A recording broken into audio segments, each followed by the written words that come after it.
وَإِذْ قَالَ إِبْرَاهِيمُ رَبِّ اجْعَلْ هَذَا بَلَدًا آمِنًا وَارْزُقْ أَهْلَهُ مِنَ الثَّمَرَاتِ مَنْ آمَنَ مِنْهُمْ بِاللَّهِ وَالْيَوْمِ الْآخِرِ قَالَ وَمَنْ كَفَرَ فَأُمَتِّعُهُ قَلِيلًا ثُمَّ أَضْطَرُّهُ إِلَى عَذَابِ النَّارِ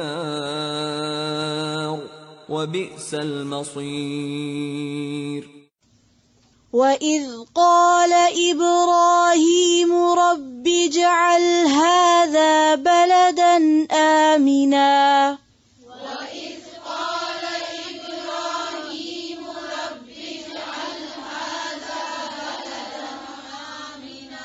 هذا بلدا آمنا وإذ قال إبراهيم رب اجعل هذا بلدا آمنا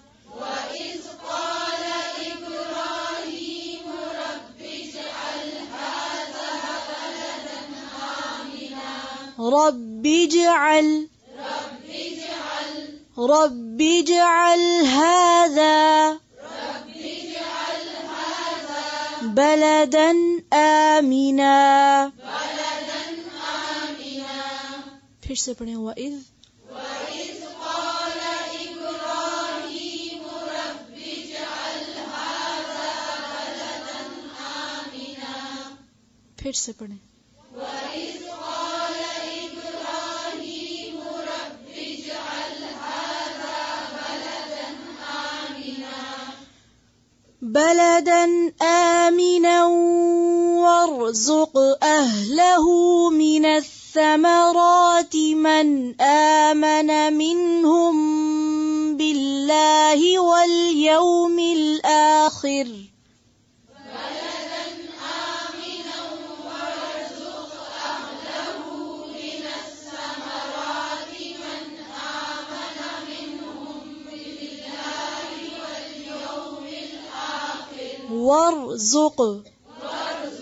وارزق أهله من الثمرات ثا کو نرمی سے پڑھیں من الثمرات وارزق أهله من الثمرات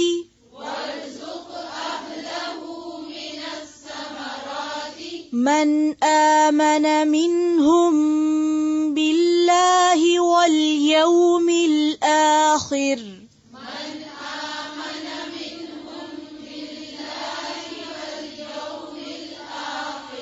پھر سے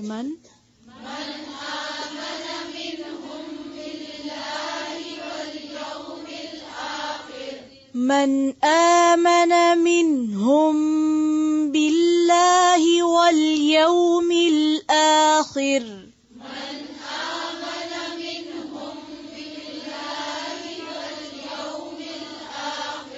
پھر سے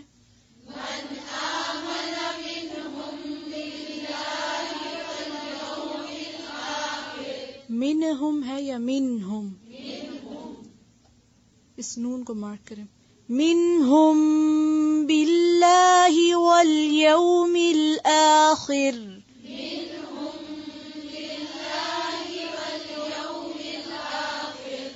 قال ومن كفر فأمتعه قليلا ثم أضطره إلى عذاب النار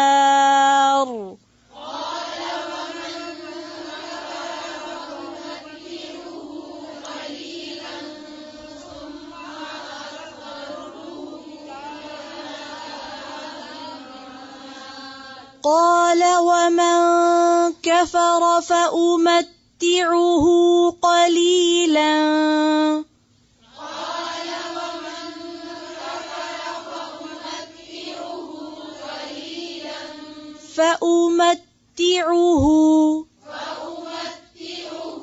فأمتعه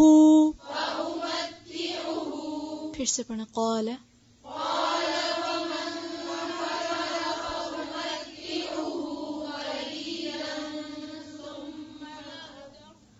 ثم أضطره إلى عذاب النار.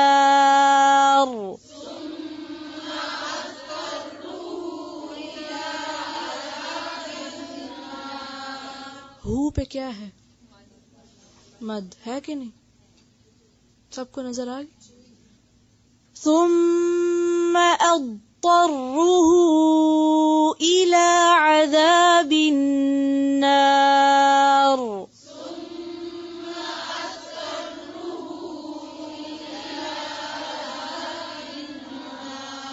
ثم أضطره إلى عذاب النار.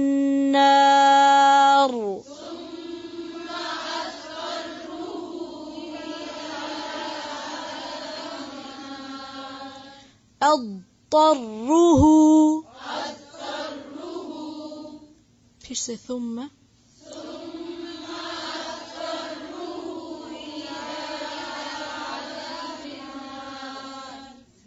ثم اضطره إلى عذاب النار وبئس المصير.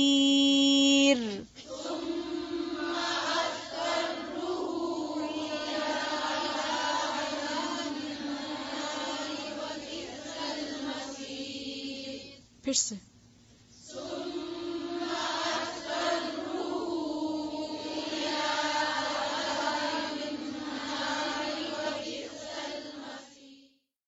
وَإِذْ اور جب قالا کہا ابراہیم نے ربی اے میرے رب اجعل بنا دے ھذا اسے بلدن شہر آمنن امن والا ورزق اور رزق دے اہلہ اس کے رہنے والوں کو من الثمراتی پھلوں میں سے من جو کوئی آمنا ایمان لائے منہم ان میں سے باللہ اللہ پر والیوم الآخر اور آخری دن پر قالا فرمایا ومن اور جس نے کفرا کفر کیا فامتعہ تو میں فائدہ دوں گا اسے قلیلا تھوڑا سا ثم پھر اضطرہ میں مجبور کر دوں گا اسے الا طرف عذاب النار آگ کے وبئسا اور کتنی بری ہے المصیر لوٹنے کی جگہ.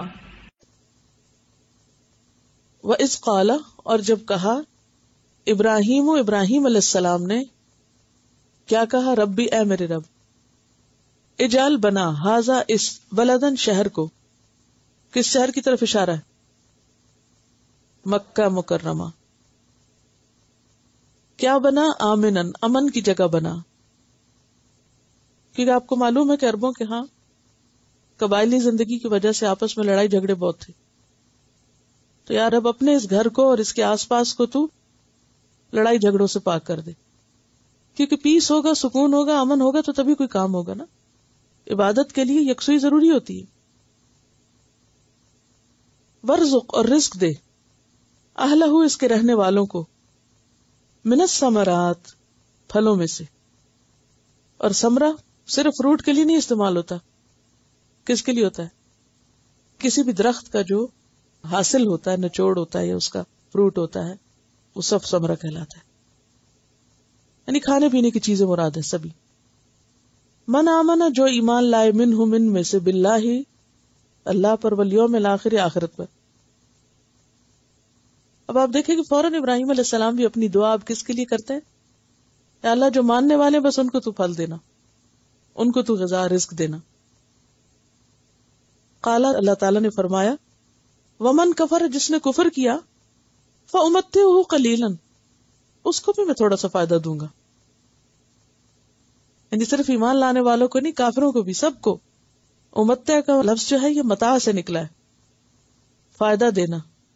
میم تے عین اس کا روٹ ہے. یعنی میں فائدہ اٹھانے دوں گا اس کو قلیلا تھوڑا سا، کیونکہ دنیا کا فائدہ ہے ہی تھوڑا. دنیا میں کسی کو کتنا بھی مل جائے، قارون کا خزانہ بھی مل جائے تو تھوڑا ہے. اسی لیے سمنن قلیلہ کی بات ہوئی نا پیچھے، یعنی دنیا کی قیمت. دنیا اللہ کے نزدیک کیا ہے؟ مچھر کے پر برابر بھی نہیں اس کی قدر و قیمت. ثم پھر استرہ، میں کھینچوں گا اس کو، گھسیٹوں گا اس کو. استرو کا جو روٹ ہے ضاد رے سے ہے، اسی سے لفظ ضرر نکلا ہے. کسی کو تکلیف دینا، نقصان پہنچانا، کسی کو کسی کام پہ مجبور کرنا. ضاد را را کیونکہ بیچ میں یوز ہی ضاد ہوا نا، زو تو ہو ہی نہیں سکتی. الی عذاب النار، آگ کے عذاب کی طرف، یعنی گھسیٹ کھینچ کے اس کو پھینکو گا. وبئس المصیر، وہ کتنا برا ٹھکانہ ہے. مصیر کا لفظ جو ہے یہ صاد یہ رے سے. وَإِذْ قَالَ ابراہیم، اور جب ابراہیم علیہ السلام نے عرض کی، ربی اے میرے رب، گھر بنا لیا اور اس کی صفائی ستھرائی سب کام کر لیے، کہا اے میرے رب اجعل ھذا بلدنا آمنا، یا رب اس شہر کو بھی امن والا بنا. یعنی جس شہر میں یہ گھر ہے اس شہر کو پرامن کر دے. وارزق اہلہ من الثمرات، اور اس کے رہنے والوں کو پھلوں میں سے رزق دے، یعنی عمدہ رزق دے. من آمن منہم باللہ والیوم الآخر، ان میں سے جو بھی اللہ اور یوم آخرت پر ایمان لائے. سوال یہ پیدا ہوتا ہے کہ انہوں نے کھانے پینے کا سوال کیوں کیا تھا اس کے رہنے والوں کے لیے؟ اس کے پیچھے کیا وجہ تھی؟ مکہ میں کوئی چیز اگتی نہیں تھی، مکہ میں کوئی چیز بنتی نہیں تھی، وہ ایک ویران علاقہ تھا اس وقت، اور اب تک اس کی زمین کچھ اس طرح اگاتی نہیں. تو ایک جگہ جہاں ہزاروں لاکھوں لوگ ہوں اور وہاں اگتا بھی کچھ نہ ہو تو لوگ کھائیں گے کیا؟ یہ خصوصی اللہ کی غیبی مدد سے ہی ہو سکتا ہے. تو اس لیے انہوں نے اس کی بھی دعا کی. اس سے ایک اور بات یہ پتہ چلتی کہ انسان اپنی دنیاوی ضروریات کے لیے دعا کر سکتا ہے. یعنی اللہ سے رزق مانگنا، کھانا مانگنا کوئی برا نہیں. یعنی بعض لوگ کہتے ہیں نا کہ ہم صرف دنیا مانگتے ہیں، آخرت نہیں مانگتے. دنیا بھی مانگی جا سکتی ہے، لیکن صرف دنیا نہیں مانگے، دنیا کے ساتھ آخرت بھی مانگے. یعنی اگر کوئی شخص اپنے رزق کے لیے پریشان ہے اور وہ دعا مانگتا ہے تو اس میں کوئی برائی نہیں. ابراہیم علیہ السلام نے صرف اپنے لیے نہیں، اولادوں کے لیے مانگی کہ اللہ ان کو کھانے کو بھی دینا، ورنہ یہاں رہے گا کون. اور سورۃ ابراہیم آیت 37 میں اس کی مزید وضاحت ملتی ہے. ربنا انی اسکنت من ذریتی بواد غیر ذی زرع عند بیتک المحرم ربنا لیقیموا الصلاۃ فاجعل افئدة من الناس تهوی الیہم وارزقهم من الثمرات لعلهم یشکرون. اے ہمارے رب، میں نے اپنی اولاد میں سے بعض کو ایک بے آباد زمین میں تیرے محترم گھر کے پاس بسایا ہے. اے ہمارے رب، میں نے اس لیے بسایا ہے تاکہ یہ نماز قائم کریں، ورنہ گھر بنا کے خود چلے جاتے تو آباد کیسے ہوتا.